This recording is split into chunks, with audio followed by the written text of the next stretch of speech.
Assalamualaikum warahmatullahi wabarakatuh. Jumpa lagi dengan saya Pak Deki. Alhamdulillah baru nyampe di sekolahan. Baru juga nyampe ini ya. Nah, baik teman-teman. Sambil saya berkemas. Sekarang hari ini kita akan belajar tentang matriks ya. Nah, teori matriks yang kemarin pernah saya jelaskan ya, bahwa ternyata dalam setiap aplikasi, dalam setiap keseharian kita itu semua problem persoalan matematik itu bisa diselesaikan. Apapun lah ya, bisa diselesaikan dengan persoalan dengan penyelesaian matematika. Nah, salah satunya adalah ketika kita belajar matriks, ternyata pernah mendengar bagaimana istilah mencari profit atau keuntungan dalam sebuah perusahaan. Dalam dunia bisnis itu terkenal sekali banyak hal, faktor-faktor yang menyebabkan keuntungan, mencari keuntungan. Nah, salah satu metode yang digunakan untuk menyelesaikan persoalan faktor-faktor yang jumlahnya banyak ya, itu adalah dengan menggunakan matriks. Kalau cuma ada 3 faktor masih bisa diselesaikan dengan SPLDV, SPLTV. Sistem persamaan linear 3 variabel dengan cara dieliminasi. Nah, dengarkan dulu kan, belajar waktu di SMP ya, atau di semester 1 kelas 10. Kalian belajar tentang SPLTV, bagaimana cara mengeliminasi sebuah persamaan 3 permasalahan matematik ya, itu diselesaikan dengan menggunakan metode eliminasi, nyari X, nyari Y, nyari Z. Nah, sekarang bagaimana caranya kalau seandainya faktor-faktor yang menyebabkan keuntungan itu bukan hanya 3 faktor, tapi bisa 4 faktor, 5 faktor, 6 faktor. Contoh misalkan perusahaan kalau kita pengen mendapatkan keuntungan yang besar, itu bisa jadi promonya harus dikuatin. Promo nih, promosi ini dalam dunia bisnis begitu kan. Yang kedua faktornya adalah kualitas sumber daya manusia. Ya, mungkin dari sisi salesnya ya, kemampuan sales, marketing dan sebagainya untuk bisa mengajak customer gitu ya. Itu yang kedua ya, faktor bagaimana cara mencari keuntungan. Yang ketiga bisa jadi adalah kalau dalam di PNS itu ada sebuah penilaian yang namanya good corporate governance. Jadi istilahnya itu bagaimana melihat corporate itu, perusahaan itu memiliki akuntabilitas ya kan ya, yang dia itu bisa mendapatkan kepercayaan dari masyarakat, trust, integritasnya ya, dari sisi profesional, akuntabilitas, keuangan yang terbuka dan sebagainya. Itu kalau dalam good corporate governance. Jadi kalau dalam dunia bisnis ya mungkin berarti perilaku bagaimana cara cara perhitungan akuntannya, ya accountable dan sebagainya. Tuh.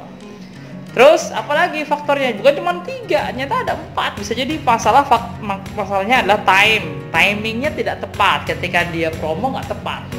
Ya, jadi timing itu jadi masalah faktor juga. Ya, terus kemudian faktor geografis, ya kan ya. Dia mau promo misalkan baju daster, tapi promonya di tempat truk-truk, yang supir-supir truk, cocok nggak? Ya, kayaknya agak kurang cocok, walaupun mungkin bisa-bisa aja, tapi kurang cocok. Tapi kalau seandainya kita mau cari yang tepat, ya kan ya, promosi daster ya harusnya di ibu-ibu ya, tempat kumpul ibu-ibu, arisan misalkan dan sebagainya. Nah, ini contoh bagaimana cara kita menyelesaikan matriks, menyelesaikan persoalan matematik dengan faktor yang begitu banyak, tapi metode yang dipakai adalah metode matriks ya. Nah, kalau metodenya yang sederhana ya SPLTV, SPLDV. Tapi kalau sampai sistem persamaan linear 4 variabel itu udah di luar batas kemampuan anak-anak SMA ya. Bisa sih, cuma panjang banget, bisa sampai 3 kertas folio mungkin ngerjainnya ya. Nah, jadi ini yang kita perhatikan ketika kita belajar tentang masalah matriks ya. Contoh saja. Oke, sekarang kita masuk ke dalam pembahasan inti dari matriks itu sendiri apa ya. Jadi beberapa kemarin sudah pernah saya kasih screenshot ya, sedikit lah ya tentang konsep dasar dari matriks ya. Nah, sekarang kita lanjutkan dengan pembahasan matriks. Oke guys, sekarang kita coba bahas konsep demi konsep ya tentang matriks bagian pertama. Ini kalian lihat bahwa ternyata matriks ya itu pengantarnya, definisinya adalah dibagi dua pengantarnya, definisi susunan bilangan dalam baris dan kolom. Ada baris, ada kolom. Nanti saya jelaskan baris dan kolom itu seperti apa sih maksudnya gitu ya, karena nanti terkait dengan matriks ada simbol-simbolnya. Yang kedua, ada kaitannya dengan ordomatriks. Ordomatriks ini adalah ukuran matriks yang ditentukan dengan banyaknya baris dan banyaknya kolom. Nah, ukuran ya, jadi sifatnya itu adalah ukuran. Ada baris, ada berapa jumlah baris, ada berapa jumlah kolom gitu ya. Baris itu yang mendatar, kolom itu yang horizontal ya. Vertikal, maaf. Kolom vertikal, baris horizontal. Nah, matriks itu harus ditulis dengan huruf kapital. Huruf kapital itu apa? Huruf kapital itu huruf besar. Ya, kayak gini nih, contohnya namanya disebut sebagai matriks A. Matriks A ini adalah bagian kolomnya, ada 3 kolom ya, ada 2 baris. Ya enggak? Min 3, 1, 7 disebutnya sebagai baris. 4, 2, 5 ini baris. Baris yang pertama yang atas, baris yang kedua yang bawah. Kolom yang kiri adalah kolom pertama, kolom tengah kolom 2, 7, 5 ini adalah kolom yang ketiga. Nah, matriks A ini maka disebut sebagai matriks yang berordo 2 kali 3. 2 kali 3 itu artinya barisnya ada 2, kolomnya ada 3 ya. Dan ditulis dengan simbol A dalam kurung 2 kali 3. Matriks A dengan ordo 2 kali 3. Barisnya 2, kolomnya 3. Nah, kalian bisa lihat lagi dengan contoh seperti ini ya. Matriks A sama dengan ya, di sini ada X1, Y1, X2, Y2. B1, B2, barisnya ada 2, kolomnya ada 2, maka ordonya adalah A2 kali 2, B kali K, baris dan kolom. Yang disebut jangan lupa barisnya dulu baru kolomnya. Yang berikutnya ada lagi contoh bagian B. Bagian B ini adalah A1, A2, A3, A4, A5, A6, A7, A8. Kolomnya ada 4, barisnya ada 2. Ditulisnya apa? Ya, betul ya. Jadi barisnya itu 2, ya, kolomnya itu adalah 4. Maka matriks B ini disebut sebagai matriks dengan ordo 2 kali 4. Gitu ya. Sebagai contoh kita lihat. Nah, ini kita lihat lagi di sini ya. Nah, ini adalah penjelasan yang lebih rinci terkait dengan matriks, yaitu simbol matriksnya. Simbol matriks itu di dalam buku ya, itu ada 2 tampilan ya. Ada beberapa buku versinya dia melengkung, ada versinya seperti staples, isi staples, tau nggak ya staples kayak gini ya, ada semacam pengaitnya ya. Nah, senyamannya aja, mau buat yang bentuknya melengkung atau mau buat yang bentuknya staples, monggo silakan. Ini simbol matriks ya. Nah, bagaimana dengan isi matriks? Isi matriks itu tadi yang saya sebut baris kali kolom, ada ordo di sana. Ada baris ya, ada kolom ya. Nah, baris itu ya mungkin kalau matriks sederhana mungkin ya barisnya cuma 2, barisnya cuma 3 ya. Kolomnya cuma 2, kolomnya cuma 3. Tapi kalau udah nanti masuk di dunia matematik, sains murni di kampus tuh nanti bisa jadi sampai barisnya adalah baris N tak hingga ya. Kolomnya juga sampai kolom tak hingga. Makanya ini saya buat sebagai simulasi bahwa isi matriks itu dia adalah baris dan kolom dengan nilai N dan N ya. Barisnya N, kolomnya dan N. Nah, isi matriks ini ya disebut sebagai elemen-elemen matriks A11, A12, A13 dan seterusnya. Ini disebut sebagai elemen-elemen matriks. Jadi nggak usah bingung nanti kalau saya nyebutin elemen matriks itu apa. Elemen matriks itu adalah berarti nilai-nilai angka-angka yang berada di dalam matriks ya. Bisa dipahami sampai sini. Oke. Pertanyaan nanti di akhir saja ya. Nah, yang kedua ya, yang kedua. Lihat di sini yang kedua. Nah, kita lihat di sini. Ada operasi hitung matriks ya. Jadi sebenarnya karena terkait dengan fungsi, dengan konsep aljabar ya dalam perhitungan, kemarin sudah saya sampaikan bahwa matriks ini kan sebenarnya adalah metode hitung ya. Sama seperti nanti kalau kalian belajar turunan, belajar integral gitu ya, itu sebenarnya adalah konsep hitung sebenarnya ya, metode hitung. Ya, tujuannya apa? Semua punya tujuan masing-masing, yaitu menyederhanakan permasalahan dalam perhitungan yang rumit terutama. Nah, matriks operasi hitungnya itu dibagi menjadi beberapa hal ya. Yang pertama adalah matriks transpose ya. Matriks transpose itu adalah menukar elemen baris. Menukar elemen baris suatu matriks menjadi elemen kolom. Kalian bisa lihat contoh. Ini ada baris namanya 2, 3, 4, 5, 1, 10 ya.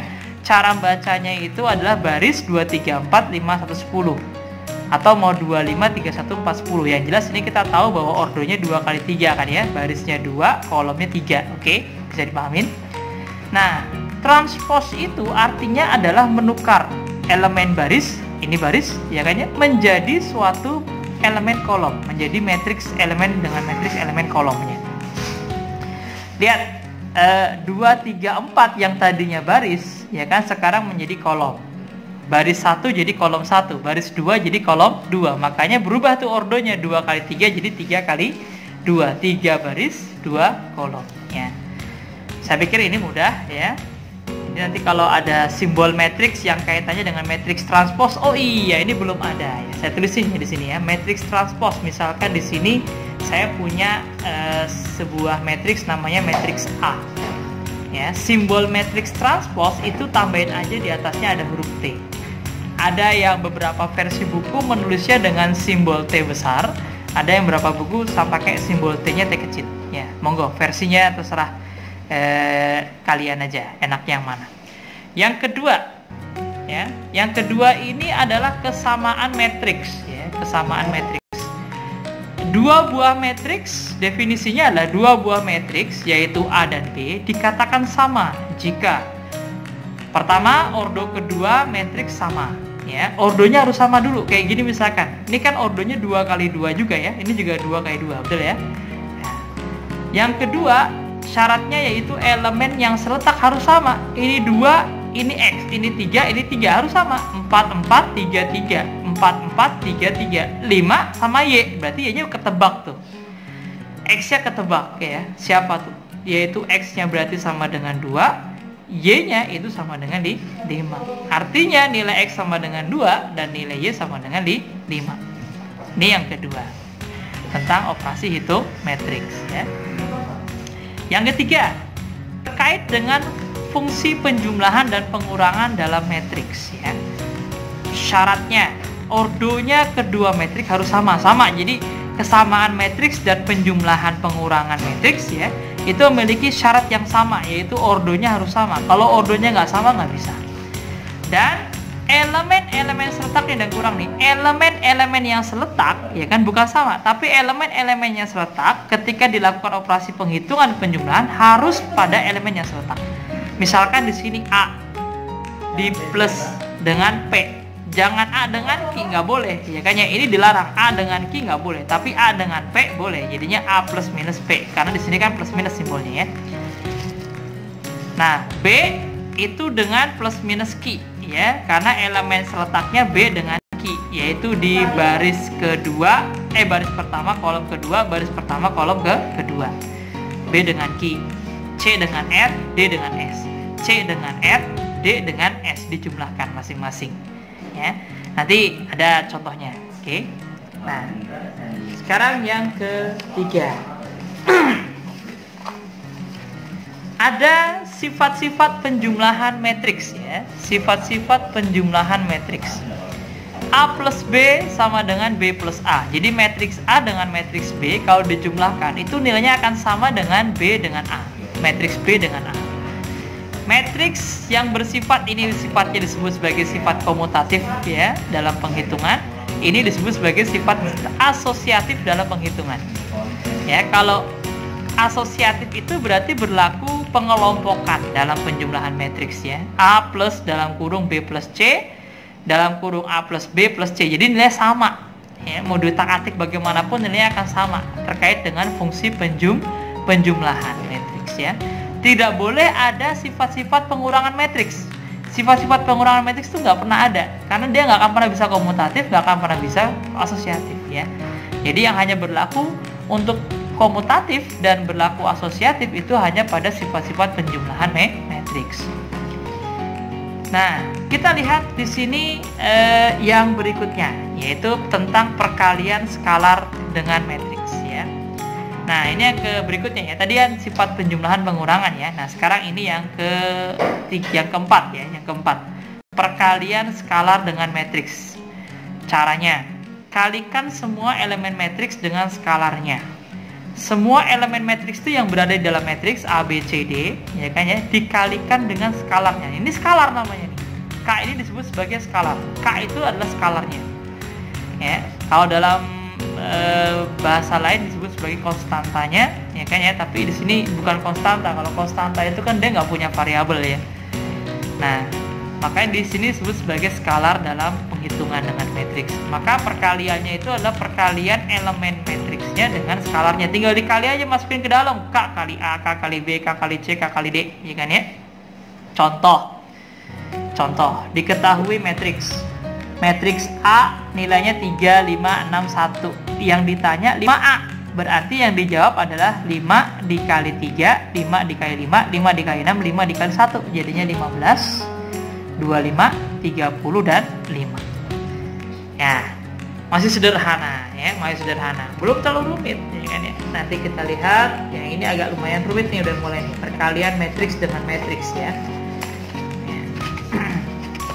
Ini masih bagian yang keempat, tapi dalam prosesi perkalian matriks ya. Oke, kita lihat ini ada perkalian matriks dengan matriks.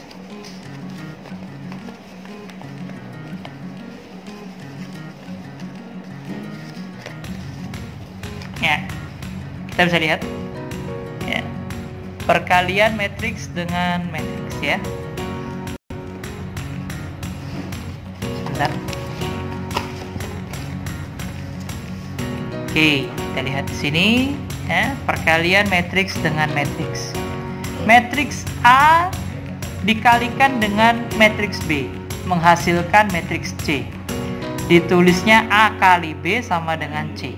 Nanti kalau dalam penghitungan matriks nggak perlu dikali dengan menggunakan perkalian silang ya, tapi bisa perkalian titik nggak apa-apa ya.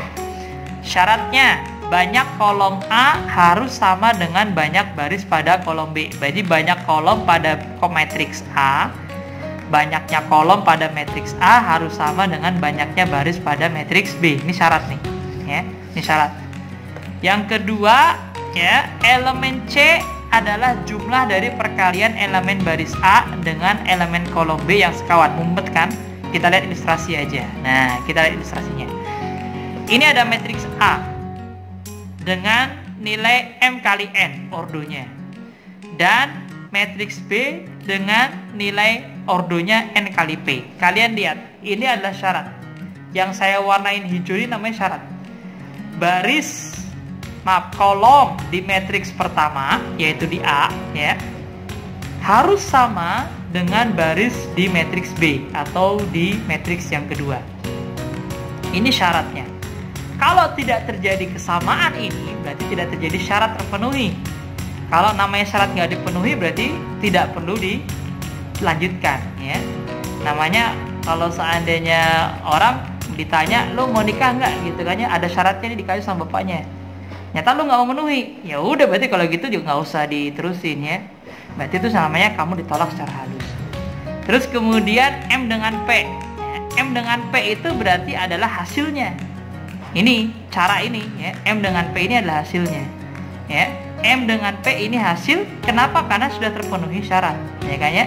Udah terpenuhi syarat, ya udah kawin gitu kan ya. Ketemu tuh. Nah, contoh, misalkan contoh. Ada matriks A, B, C, D, matriks B, P, Q, R, S ya. Cara ngitungnya gimana, Pak? Cara ngitungnya begini. Pertama harus dipenuhi dulu syaratnya. Ini syaratnya 2 kali 2. Oke ya, udah oke ya. Nah, berarti hasilnya adalah 2 kali 2 juga kan? Pasti dong ya. Di sini kan 2 kali 2 nih hasilnya ya. Nah, kita lihat bahwa ternyata perkalian itu nggak semudah kamu kira, Ferguson. Ya. Ternyata cara menghitung matriks perkalian itu begini caranya. Pertama harus di matriks depan itu adalah dia terkait dengan baris, matriks yang kedua terkait dengan kolom. Ya. Kita mau mendapatkan nilai yang di sini dulu nih misalkan. Ya, di baris pertama kolom pertama dari hasilnya si C. Caranya gini. Yaitu dikalikan baris pertama atas sama kiri ya. Atas kiri tuh dapatnya atas kiri, gampangnya gitu deh. Atas sama kiri dikaliin, atas sama kiri. Tapi A dengan B dikali baru dijumlahin dengan B sama R. Begitu pula kalau kita pengen dapetin yang atas sebelah kanan. Kalau kita pengen dapetin atas sebelah kanan berarti A dengan Q, B dengan S. Gitu silang ya. A dengan Q dikali B dengan S dijumlahin. Begitu seterusnya sampai CP dengan DR, CQ dengan DS gitu. Ya. Nah, ini nanti kita pakai cara penghitungannya pakai contoh angka ya. Ini kalau begini agak susah kan? Ya, nanti kita lihat. Saya mau habiskan dulu konsep-konsepnya dulu, konsep-konsep dasarnya. Disimak terus, diperhatikan terus, didengerin terus ya. Saya buat semudah mungkin, mudah-mudahan. Berikutnya, ya, bagian yang ketiga. Bagian yang ketiga ini disebut sebagai determinan matriks. Ya. Determinan matriks ini operasi hitung juga ya. Determinan matriks itu adalah merupakan suatu skalar yang berkaitan dengan matriks persegi. Oh iya, matriks persegi itu gimana sih? Nah, matriks persegi. Jadi sebenarnya matriks itu ada berbagai macam jenis. Saya lupa menjelaskan di awal ya. Jadi ada yang disebut sebagai matriks persegi salah satunya. Matriks persegi itu berarti dia ordo dan barisnya harus sama. Baris sama kolomnya harus sama. Ordo baris sama ordo kolomnya harus sama. Misalkan 2 kali 2, 3 kali 3, ordonya 2 kali 2, 3 kali 3, 4 kali 4, 5 kali 5, 6 kali 6, n kali n. Dan seterusnya ya. Itu namanya disebut sebagai matriks persegi. Ada juga istilah matriks 0. Matriks 0 itu adalah matriks di mana elemen-elemen matriksnya semua nilainya 0. Ya. A satu-satunya 0. Jadi baris 1 dan kolom pertamanya dari elemen matriks tersebut nilainya 0. Semuanya 0 isinya.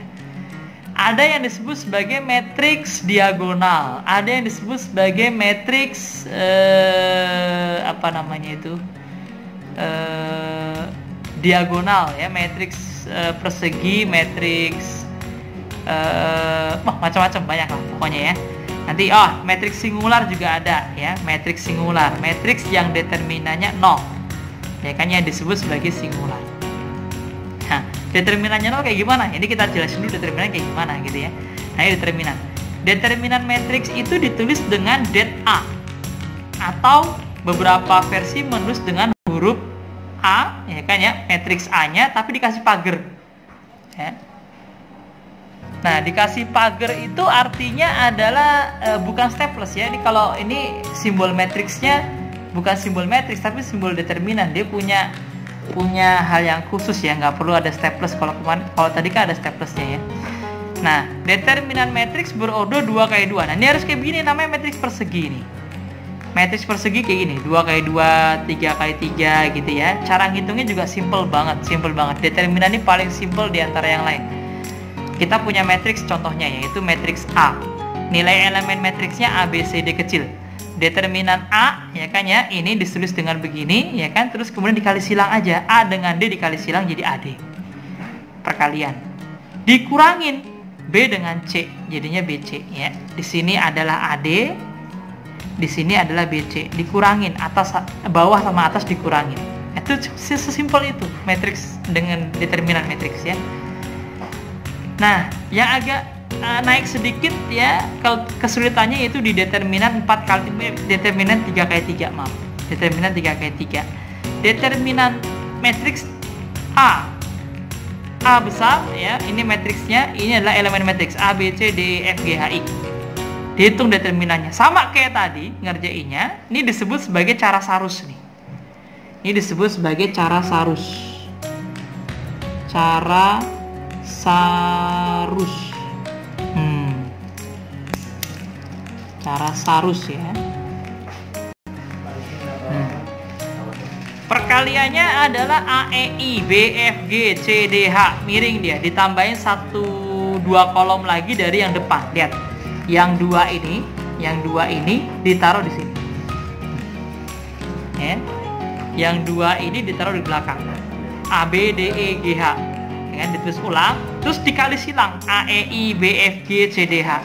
Bagiannya plus plus plus. Kalau dia itu perkaliannya serong kanan ke bawah, itu bagiannya plus plus plus. Kalau serong kiri ke atas, serong kanan ke atas, itu min min min. C, H, F, A, I, D, B itu semuanya min min min. Ya. Ya, bisa kelihatan ya di sini ya. Nah, ini adalah determinan matriks ya. Dan yang terakhir ini disebut sebagai inverse dalam matriks. Oh ya, maaf, sebelumnya ini ada sifat-sifat dulu, Deng. Nah, sifat-sifat dulu ya. Sifat-sifat determinan matriks, tapi ini nanti saya jelaskan ketika nanti ada soal aja.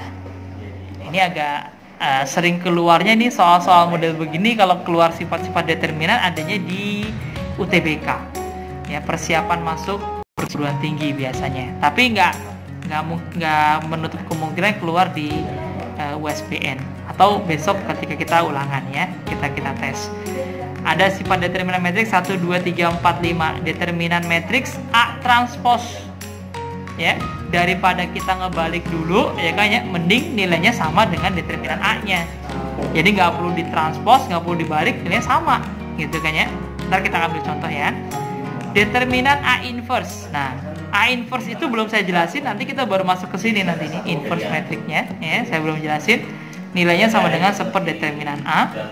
Determinan A kali B, daripada kalian ngali dulu ya, mendingan dia di determinan dulu. Determinan baru dikali. Kan lebih enak ya cara ngitungnya. Determinan tuh lebih enak ngitungnya.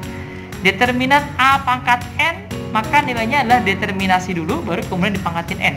Lebih enak ini apa ini? Ini dong. Ya kan ya? Nggak mungkin ini kan susah. Determinan A pangkat N, jadi A-nya ini dipangkatin dulu N berapa kali.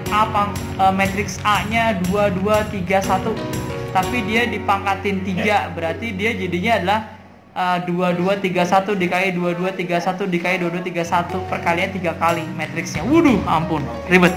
Perkaliannya udah ribet ya. Nah, makanya lebih enak begini, determinan A dipangkatin N. Jadi di determinan dulu baru dipangkatin N, itu lebih sederhana. Satu lagi adalah perkalian skalar dengan matriks. Nah, ini ada beberapa versi, ada yang menyebut ini lebih enak, ada yang menyebut ini lebih enak. Tergantung. Kalau dia itu N-nya itu adalah N dengan pangkat tinggi, ya misalkan di sini 4 kali 4, 5 kali 5, mah nggak mungkin kita bisa ngerjain dengan cara begini. Ya kan ya? Agak ribet ya kalau pakai cara begini ya kan ya, karena situasinya panjang banget ya. Tapi tergantung lah situasinya, terserah kalian nanti gimana lebih enak ya. Biasanya kalau udah ngerjain soal sering, nanti kan ketemu clue-nya lebih enak gimana. Nah, yang terakhir itu adalah inverse matrix. Inverse itu artinya terbalik ya sebenarnya kalau dalam bahasa kita sehari-hari. Inverse arti kebalik sebenarnya. Tetapi kalau dalam bahasa matematik kita bisa artikan bahwa inverse matrix itu terdefinisi untuk matriks persegi yang determinannya nggak boleh sama dengan 0. Ini kalau dalam bahasa matematik. Jadi determinasinya nggak boleh 0. Nilai ini nggak boleh, determinannya AB min CD tadi itu nggak boleh sama dengan 0. Kalau dia itu terjadi, maka disebut sebagai matriks singular. Artinya ada suatu hal yang tidak bisa dikerjakan dengan cara inverse matrixnya. Ya, jadi ini disebut sebagai inverse matrix. Jadi dia syaratnya harus terpenuhi. Matriksnya adalah matriks persegi, determinannya harus nggak boleh sama dengan 0. Tuh. Maka disebut sebagai bukan matriks singular. Jadi inverse matrix itu bisa dikerjakan kalau dia bukan matriks singular, bukan matriks singular. Catat ya. Nah, inverse matrix dengan order 2x2. Bisa nggak 3x3? Bisa. 4x4 bisa. 5x5 bisa mabok ya kan ya. Karena kebanyakan. Nah, tapi kalau yang lebih sederhana di SMA itu saya hanya mengenalkan bahwa inverse matrix itu dengan order 2x2. Nanti kalau kalian mau di kampus kalkulus 3, kalkulus 4 silakan aja, nanti ada lanjutannya ya. Nah, inverse matrix A. Misalkan saya punya matriks A, B, C, D adalah A inverse. A inverse itu disimbolkan dengan bahasa A tanda pangkat min 1. Tapi dibacanya tidak boleh A pangkat min 1. Dibacanya harus A inverse ya. A inverse.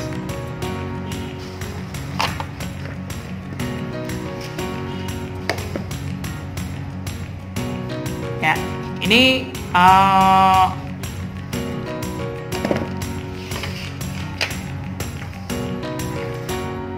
terakhir ya, terkait dengan nilai inversi. Nah, cara penghitungan inverse itu begini. A inverse itu adalah 1 per determinan A dikali sama. Nah, tadi kan kalian bisa lihat nih. Di sini itu kan dia adalah ya. Di awal tadi itu kan dia ABCD ya. ABCD kan, A-nya adalah ABCD kan. Nah, kalian lihat di sini bahwa ternyata ada perubahan nilai D dengan A tertukar, B dengan C dikali min, ya kan ya? Kan posisi nggak berubah kalau BC, ya. A, B, C, D, BC nggak berubah, AD-nya ditukar. Tapi yang tidak ditukar itu dikali min. Nah, ini sifat ya, ini sifat dalam penghitungan inversi. Nah, agak susah nih emang menerjemahkan kalau kita nggak latihan. Nanti kita latihan. Sifat inverse matrix ada berbagai macam, 1, 2, 3, 4, 5, 6, 7, 8 ya. Saya kalau menjelaskannya agak rumit kalau saya nggak pakai contoh. Nah, A inverse di inverse, tapi tolong dibayangin dulu aja deh, bayangin dulu. Ya, A inverse itu inverse di inverse, udah dibalik lagi, sama kayak kita jungkir balik kepalanya ke bawah tapi dibalikin lagi, jadinya kan normal lagi. Nah, logikanya begitu kan. Jadi A inverse di inverse jadinya A dikali I, namanya I itu identitas, ya kan ya, seperti dia itu mengalihkan terhadap dirinya sendiri, ya, bercermin terhadap dirinya sendiri. I kali A berarti sama dengan A. A dikali 1 sama dengan 1 kali A sama dengan A.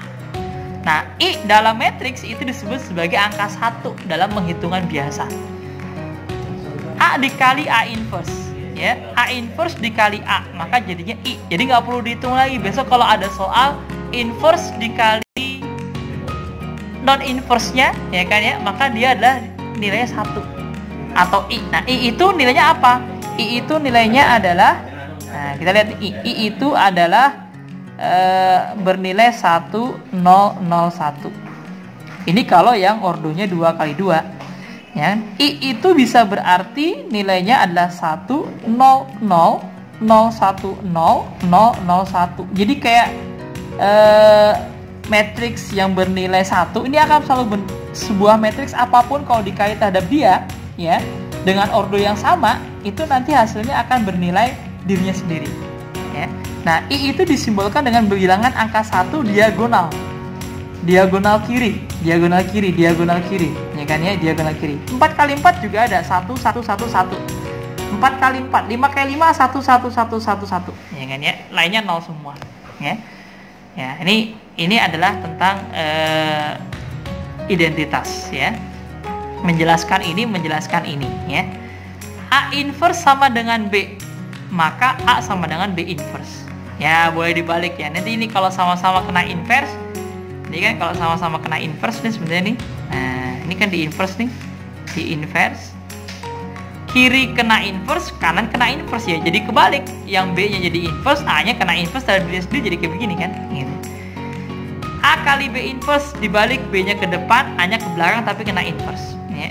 A kali B sama dengan C, kalau yang ditanya adalah si B, maka A yang di sebelah kiri B, dia akan geser ke kanan tapi dia letaknya juga ada di sebelah kiri, harus sesuai dengan posisi awal. Ya, jadi kalau ini adalah B, ya kan, yang ditanya adalah B-nya, maka A ini kan seharusnya logikanya kalau dalam bahasa operasi hitung biasa kan ini tinggal dibagi ya, C bagi A ya. Tetapi dalam matriks tidak boleh ada sifat pembagian. Makanya dia digantikan dengan sifat inverse. Nah, A ini dia di inverse, tapi ditaruhnya di sebelah kirinya dari si C. Sesuai dengan posisi awal. A-nya letaknya di kiri, maka diletaknya di kiri juga ketika pindah posisi. Kebalikan kalau yang ditanya A